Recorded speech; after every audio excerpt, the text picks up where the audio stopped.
Good evening! Sa isa na namang araw natin sa ating podcast na Thoughts Mo? Kung saan makakasama natin si Mika, Cassandra, Kingpin, Daniel at Jushi. So, guys, kamusta naman kayo? Ikaw, Mika, kamusta ka naman? Okay lang naman na sobrang busy lang talaga this week. Sobrang drained yan. Yan, magkakalimutan magpahinga. Ikaw naman, Kingpin, kamusta ka? Okay lang din naman ako. May mga bagay lang na mas kailangan pa nating unahin.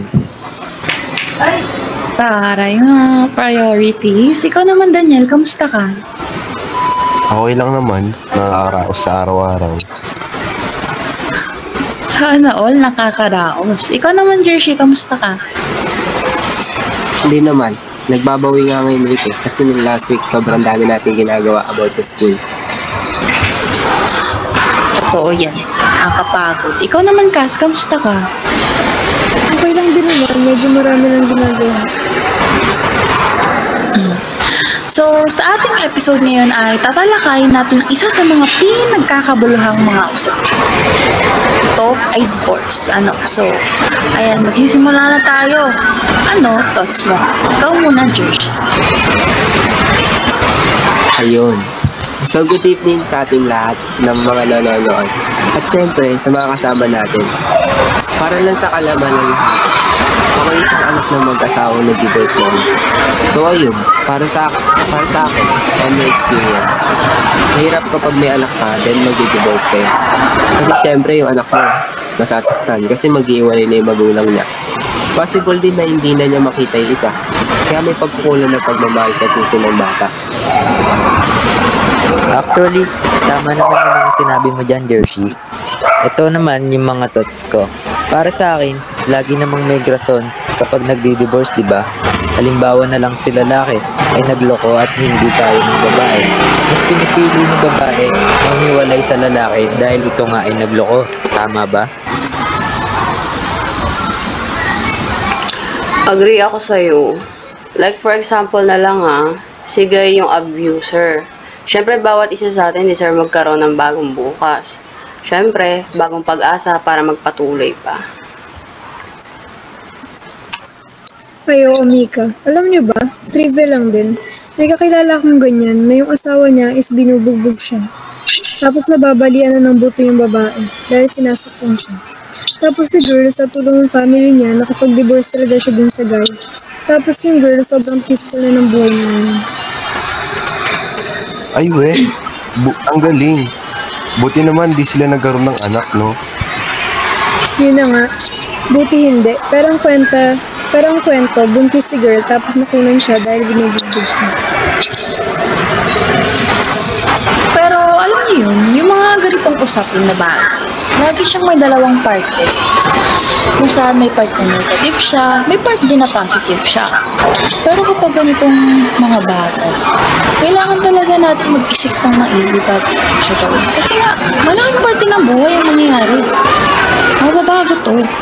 Kapag ginawa natin yung isang desisyon na yun, katulad nga natin yung divorce na to, kapag ginawa mo yung isang bagay na yun, maraming mababago. Tama ka dyan. Sa bawat desisyon natin, laging may naapektuhan. Pero, isipin lagi natin ang ating sarili.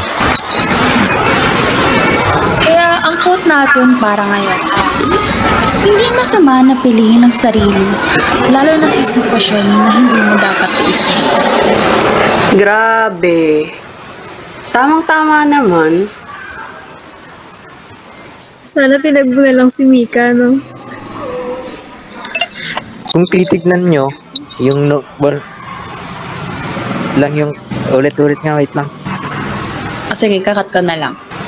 Go. Grabe kung titignan nyo, yung, wala, gago. Go, cut ko lang yan.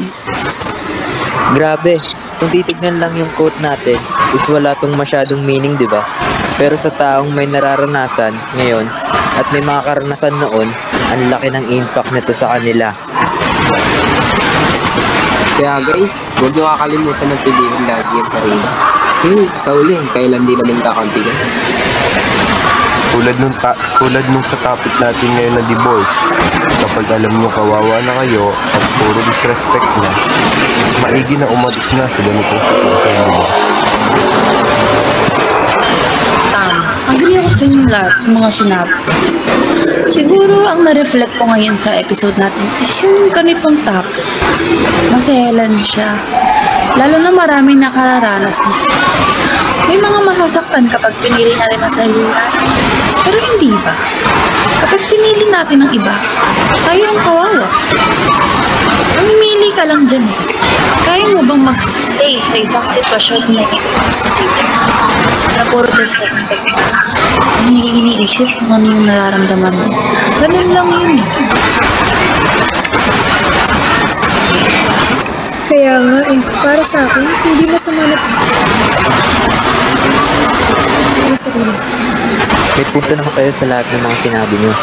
Pero at the end of the day, kailangan mo isipin na sarili mo dahil yan lang ang magiging kakampi mo. At dyan na nga nagtatapos ang ating episode ngayon patungkol sa topic ng divorce. Sa mga nakakaranas nito, dapat lang kayo. May panibagong umaga kung saan punong-puno ng pag-asa. Paalam! See you next episode. Bye-bye! See you next episode. Bye!